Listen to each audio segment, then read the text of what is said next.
Any other questions from the handout or the quiz?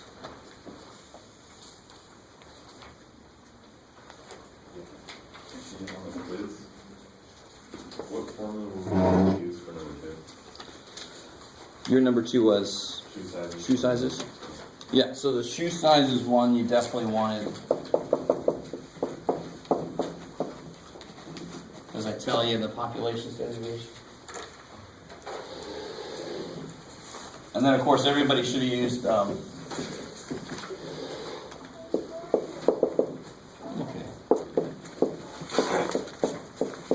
So this one was for the shoe sizes. This one was for the gun issue. And then, of course, the T-score for the candy problem.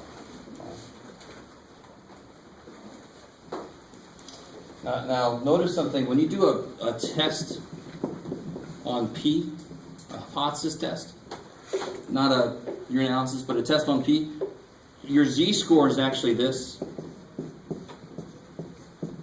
What's the big difference between this guy's standard deviation and that guy's standard deviation?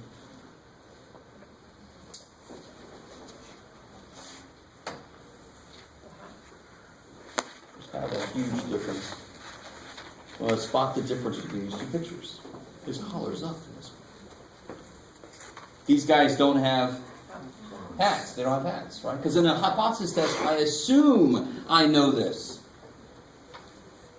So he says, well, the percentage of people that like to do that is 28%. No, okay, well, I'm like, assuming you're right. Let's assume that's right. Let's assume P is 0.28. Then I can use 0.28 everywhere I see P. I don't need a P hat here. Why do I need a P hat here? Because on a confidence interval, I don't have a freaking clue what P is, right? I got to use P hat because I ain't got nothing else. Hypothesis test, I use P and Q because I know them. I'm assuming you're right.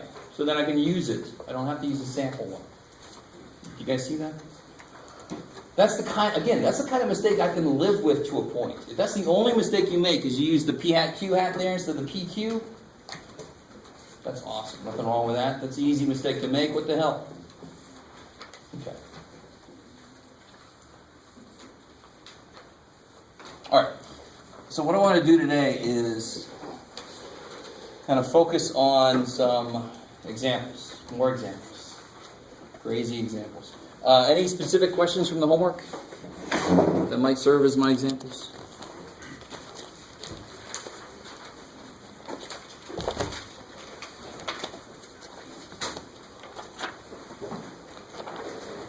So we are all the way up through 8.5. Any specific questions from the chapter 8 homework? Okay, so I get to pick. Let's see.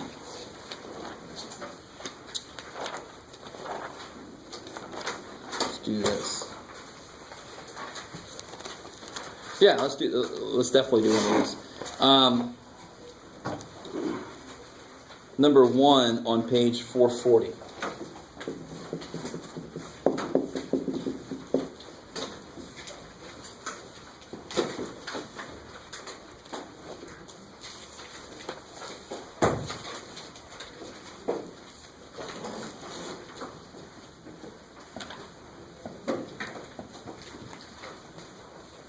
So read that over.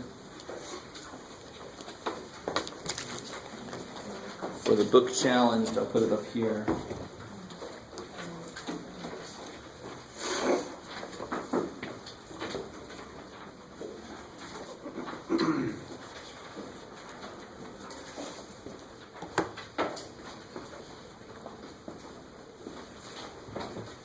So basically it says a simple random sample of 1,088 adults between the ages of 18 and 44 is conducted. It is found that 261 of these adults smoke. Use a 0.05 significance level to test the claim that less than a quarter of such adults smoke.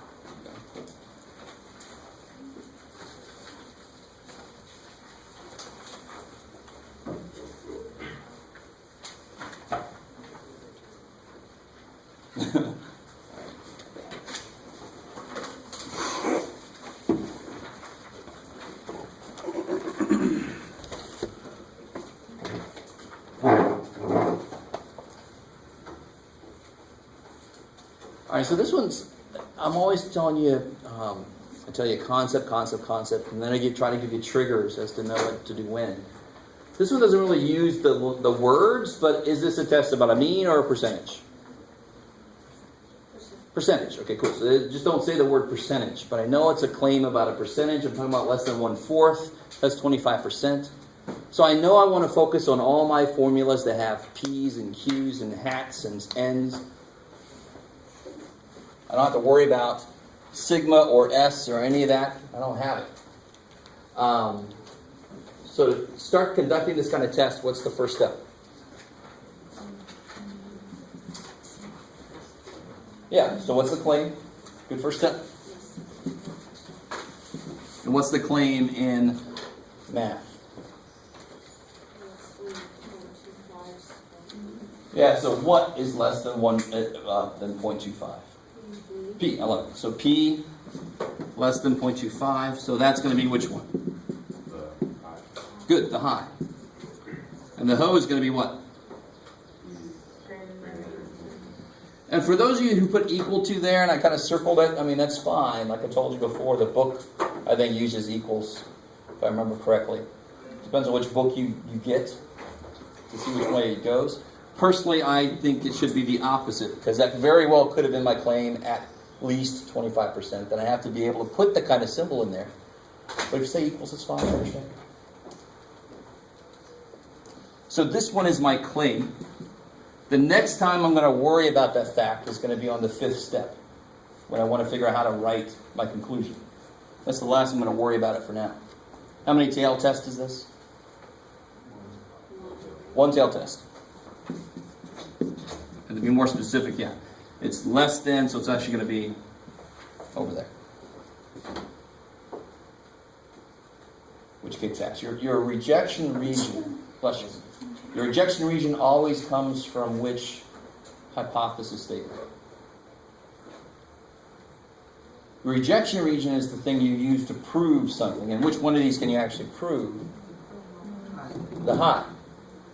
I can prove that it looks to be less than 25%. I can't prove that it's equal to 25%. I can prove that it looks to be less than 25%. So my rejection region always comes from here. On this one, Z or T or what?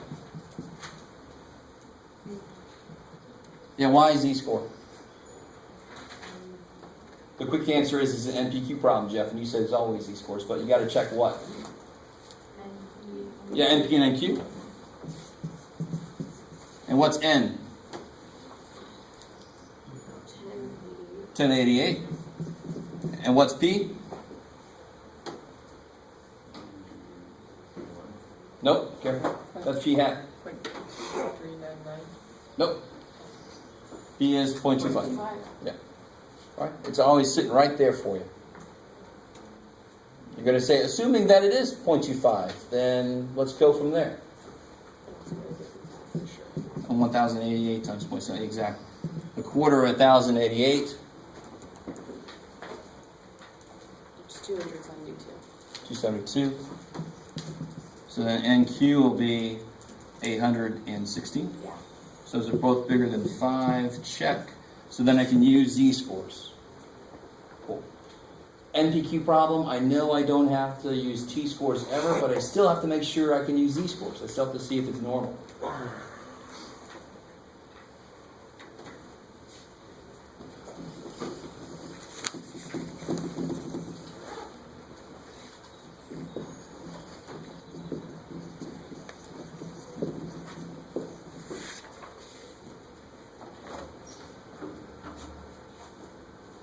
Alright, so now I know I can use Z-scores. What else do I need to know to figure out my rejection region? Alpha? 0.05? Cool. And I know it's a two-tailed test. One-tailed test. And I know I can use Z-scores. So if you look up one tail, 0.05, Z-score is way at the bottom. So if you look that up, one tail, 0.05, way at the bottom. What do you get? Beautiful, 1.65. So here I'm just going to have to be negative 1.645. So very often people will forget that negative, and it's going to throw them off later. They'll get like, the right answer, but they'll be comparing it to the wrong number. So you have to be careful about setting this thing up correctly. So if Z star is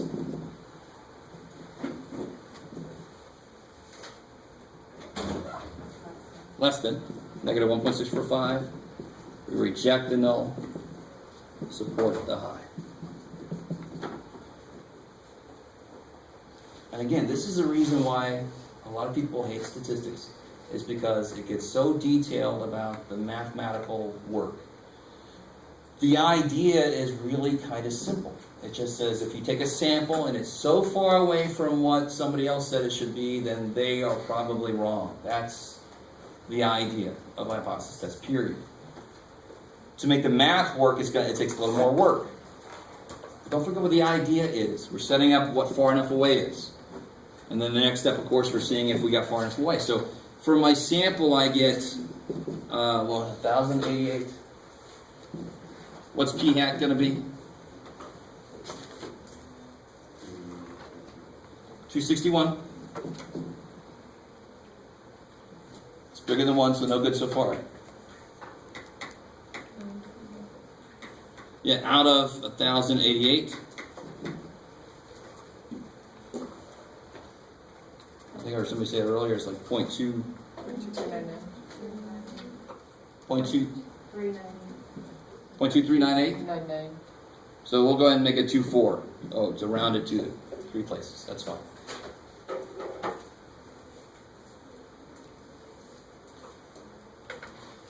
And now we actually have enough to get our z-score. So z is my score minus the p from the hypothesis claims, hypothesis statements, divided by the right standard deviation, right, the one that's got p's and q's in it.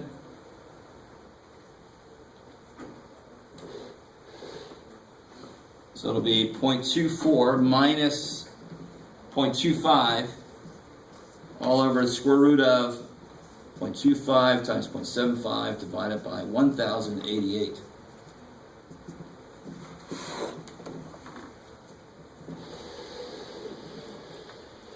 Put that up here for you guys.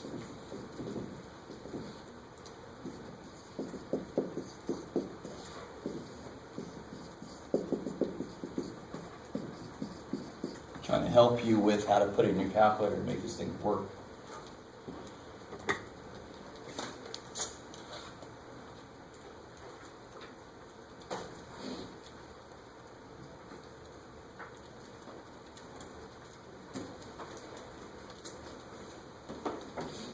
So what do you guys get there?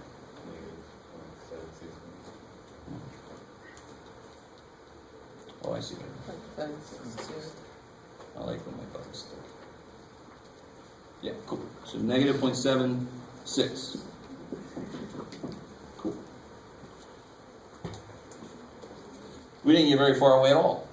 Somebody help me out. What's the p-value here?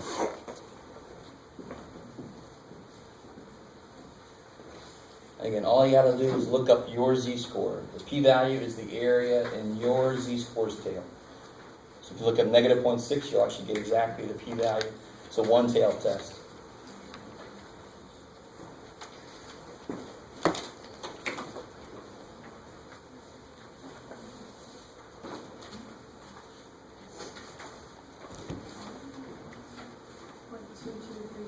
Yeah, 0.2236. And this real quick, it tells you a couple of things. It tells you the probability that this happened just randomly. So it's a decently high probability that you just happened to get a sample that was there, assuming that the middle really is 25%. If the middle really is 25% and I get 24%, well, that's going to happen 22% of the time. I'm going to get that far away. That's not unusual. It's not enough evidence that it's not 25. I didn't get far enough away. So since this is not far enough away, since this is greater than alpha, those both tell you that you failed to reject, right? You didn't get out far enough. We fail to reject HO, fail to support H1. So you can write that real quick at the end of the fourth step.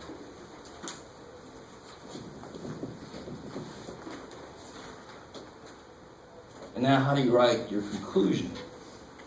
What is your claim? HO or H1? H1. So then you want to use this language. So that's when the claim comes back in and helps you write that final statement. I want to say I fail to support the claim that blah, blah, blah. So E, we have not found, because we failed, we have not found sufficient evidence to support the claim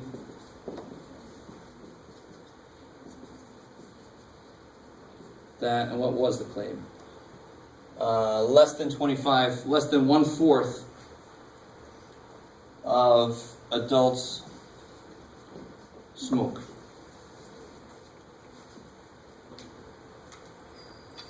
Of adults 18 to 44. See that? You never know about those over 44, what they're doing.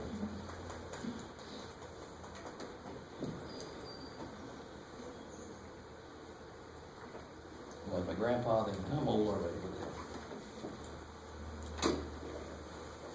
All right.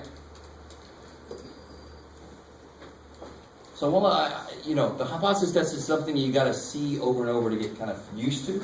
So you kind of know when something doesn't feel right, that you're doing something wrong. If you see enough of them done correctly, you'll kind of get a feel for how this flows.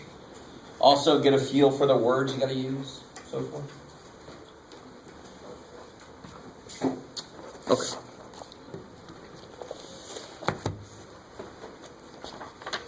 So you guys, there's no specific questions from chapter 8? Is our homework going okay? Is that what's happening? Let me see if I can spur something, because you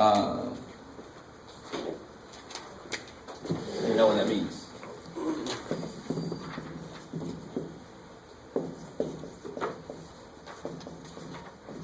So on Wednesday, I'll have a 1-problem quiz. You just have one hypothesis. So, one problem has got 5 parts, obviously. Right? So I'm always honest about that. So it's basically 5 questions relating to all the steps of a hypothesis test. And it could be any type of hypothesis test we've seen. So it could be T-scores, Z-scores, it could be means, it could be percentages. I don't know yet because I haven't made it. So I'll be looking for there is just, do you understand the process? Do you know how to answer each step? Do you know where to do what?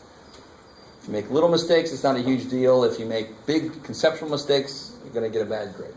So just get the basics down. Okay. So does that spur any questions?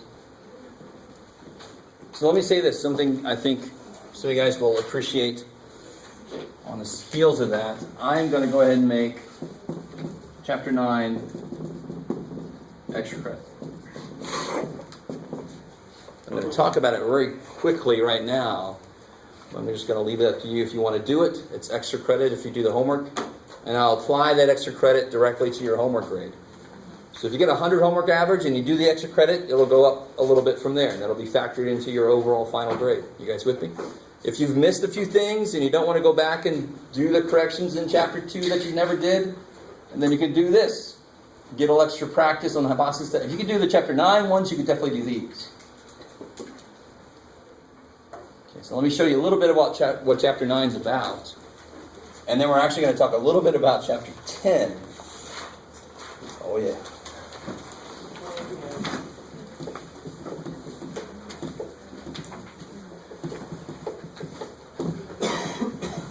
And I will tell you this, I'm not just saying this, but normally Chapter 10, you're going to love Chapter 10, especially those of you who hate the fact that I don't use the graphing calculator to get all the answers, right? Especially if you had stats before, I always have somebody go, my teacher last year told us just to push these buttons. That's good for that. That's nice. Chapter 10 is the one place I just push the freaking buttons. Because then what the real work is interpreting what the hell it says. It's not going to do, tell me what that means. Screw you. I see it. Chapter 10, we do all the work basically in the calculator, and then you got to tell me what the hell just happened. All right, that's Chapter 10. Chapter 9 is where we get a little more And you'll notice this trend. Chapter 9 gets a little more real world than chapter 8. In the real world, for example, a really good place to do a hypothesis test is sort of like the problem I had. I think we did this one together. But the drug, yeah, remember we made a new drug and we thought it would bring relief to headaches that students get from listening to their teacher go on and on and on. So a drug trial is a perfect place for a hypothesis test. All right? You guys kind of with me so far? But normally what happens in a drug trial? You have some people over here get the actual drug, and some people over here get the placebo. I'm just going to keep the 2 right now. When you get to 3, it gets freaky. So I want to compare. I don't want to compare a sample to a population. I want to compare a sample to another sample. You guys understand the difference? So chapter 8 is all about, we have to know going in that all coyotes live this long, or that all shoes last this long before the bottoms come off. Whatever, right? But here we're going, I don't know anything. I'm just going to take a sample here and a sample there and see what the hell's going on. So chapter 9 is more true to life. And anytime you get more true to life, what happens to the equations? They get worse. They get bigger. Right? Oh, yeah. So chapter 9, I really want to get this across, has all the same steps. Right? What's your claim? What's your hypotheses? You see your T-scores, set up your rejection region, get the Z-score, you see your conclusion. It's all the same steps. The only big difference is in step 1 and step 4. So here I'm going to have something like, the claim might be, in English it might say, I think men in this class have a lower average grade than the women. That could be a claim. So I actually have 2 populations that I'm referring to, the population of men and the population of women. So my actual claim in mathish would be this mean is less than this mean. So who's mu1? Who is that referring to? Men. So the men have to have all the 1s. And the women would be mu2. So the women have to have all the little subscript 2s. Obviously, I'm not saying men are better because my whole claim is men have a lower average here, right? So it doesn't matter which one you pick to be 1 or 2. It's just got to be consistent through the whole thing. Okay, sort of. So obviously, I'm going to have 2 samples, one from the men, one from the women. So here, which one? Where would this be? Would it be HO or H1? H1. See, it's the same idea. It doesn't have an equal sign. So HO must be U1 greater equal to mu2. One-tailed test. So then everything else, all the step 2, step 3, step 4, up to step 3 is the same. And then step 4, instead of this, why is that not good enough for this? How many samples are there in this equation? How many samples are here? One sample. Well, that's not good enough. I got two samples. So I can't use this one anymore. I've actually got to use this one.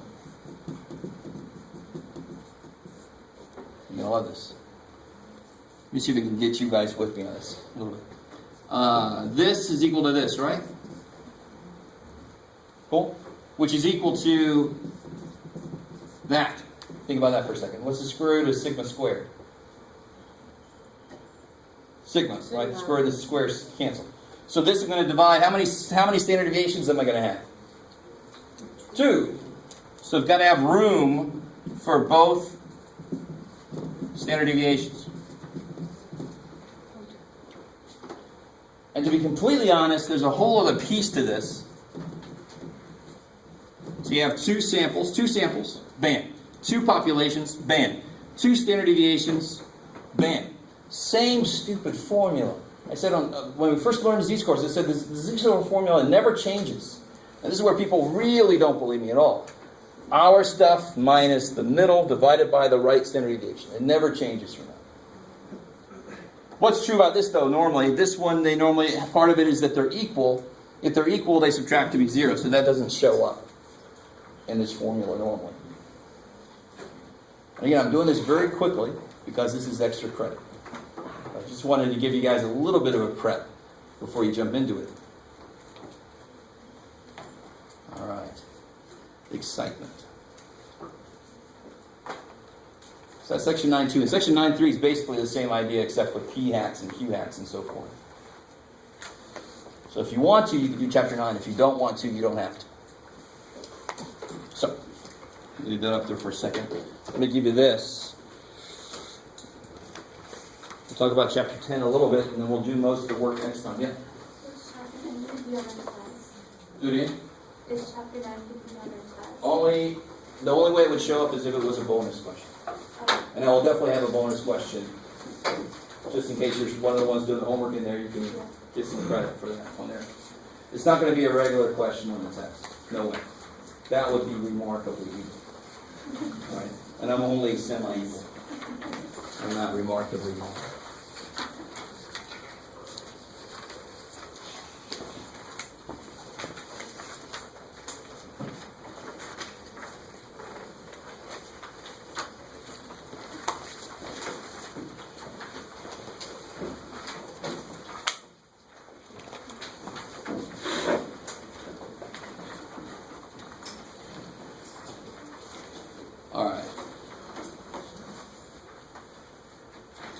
So I like this problem because I've lived this problem, actually, so just to be honest. And when I applied for the job here, I had to send in a video. And I was living on the East Coast. I had to mail out a little video I took of my class teaching. And it was my stats class, and I was teaching this, just happened to be this assignment, this lecture. And they told me later, one of the, Shirley Pereira, Shirley, she said, yeah, Jeff, we hired you because you're talking about beer in your videos. I'm like, yeah, we got to hire that guy. I'm like, oh, good. I'm so happy. I'm so qualified that I was talking about beer. But you guys, the idea is pretty straightforward. You have a 7 o'clock class in the morning. You're drinking who knows how many beers the night before. But obviously, which one of these, so this is as your beers increase. Both of these kind of show a downward trend, right? Which one is less realistic? Which one's more realistic? The first one or the second one? First one is more realistic. Because you're going to get people that, there are people in the world that don't have hangovers, they can hold their liquor, and they know their shit, right? If you know your stats. Or you have the people that are stone sober, they don't drink any beers, but they don't have a freaking clue what's going on. So you can see right here, this guy,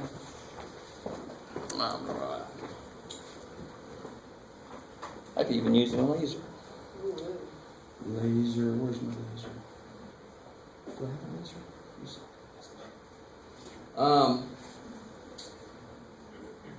Now I've gotten completely stuck on the idea of using a laser. Ooh, too bad. This guy here is the guy that, what's true about this guy? Sober and not. Yeah, he didn't drink a lot, but got a very low grade anyway. And then there's this guy, or girl, I don't know, can't tell from the dot. They drank a lot, but they still got a decently high grade, right? I'm putting a scale on here, but hopefully they're not all below 40 or something. Relative to the rest of the class, this person got a lot. If you take those out, you can see the trend really well. This trend is a lot stronger. I'd say that has a lot stronger relationship. As one variable changes, the other one changes almost lockstep with it.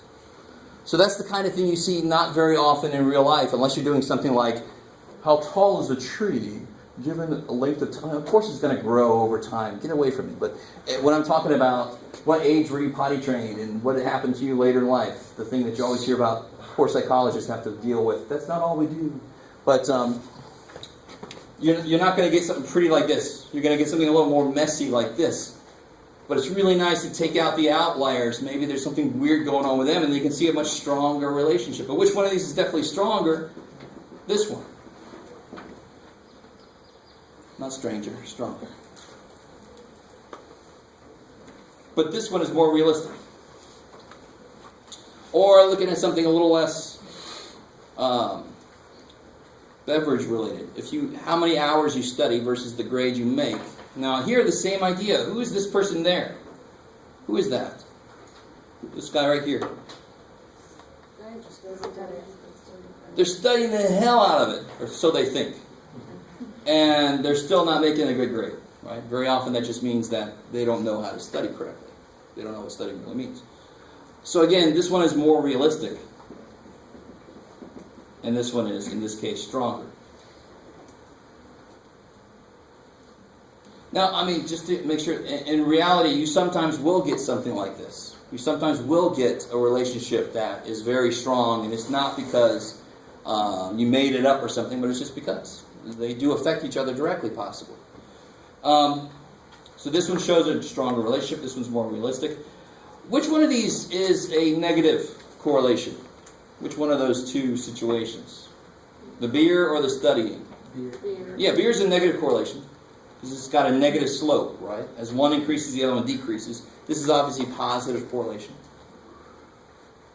And could you try to draw a line here that would be kind of I love this idea of how to average these points. They have two parts to them. They have an X part and a Y part. But the average of those points would be a line. You could try to draw the line that would average those. Maybe be something like that. I don't know. You guys kind of with me? So again? It's a lot easier to do when they're strong. Well, obviously when it's strong, it's like, yeah, it's not so easy to do when they're weaker. That's true. I love it. But what are you really trying to do when you graph this? Why didn't I graph it up here? Why didn't I put it here? That's the direction they're all going. What am I trying to do with the dots when I try to graph this line? What am I trying to do with the dots? Encompass as many as possible. How do you mean there? Average them, which means that line should be starting in the middle of them, which means how far away they are should be minimized, right? I'm still going to have some dots that are far away, but I put the line in such a way that it's the closest to all of them. If I add up all the distances, it's the smallest it could be. Does that make sense? So this is sort of like a two-dimensional standard deviation in a way. How spread out they are determines how strong the relationship is, right? So there's two things going on here, and that's why there's two sections in chapter 10 that we look at.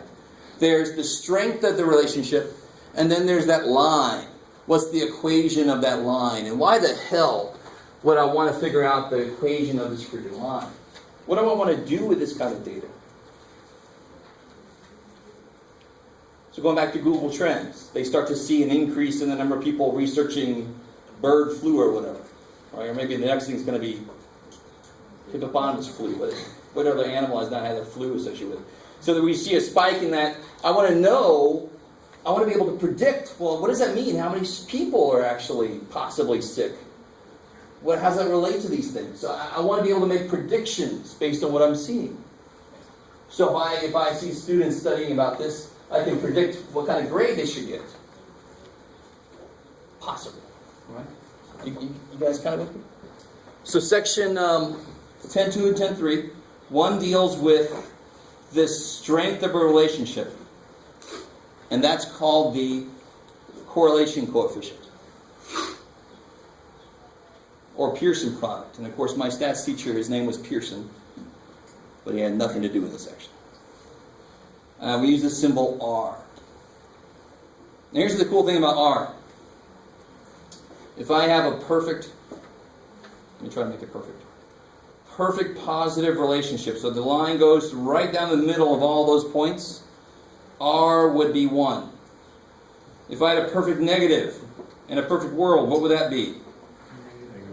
I love it. So it is. R equals -1. You're wishing my command. If I have one that's got no pattern to it at all, maybe. Or if I got one that looks like this.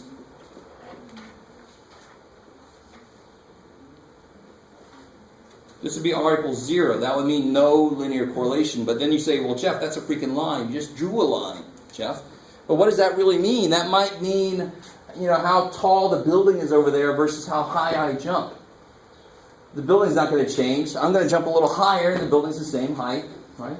There's a very stupid example for you, but maybe it'll stick. So, I mean, I'll get a nice straight line, but that means that one variable doesn't care about the other one. One of them changes, and the other guy's like, who gives a shit? So you either have a straight up and down line or a straight across line. Or just all over the damn place. There's no trend anywhere. They're just all over. So this would mean no correlation. Linear correction, Jeff? Good job. And this would mean perfect negative correlation, sorry. And this would be obviously perfect positive correlation.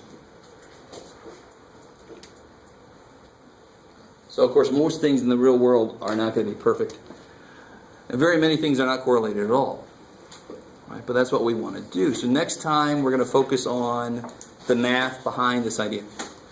Very little bit, because we're going to focus really on the process of how they get the calculator to tell you these things.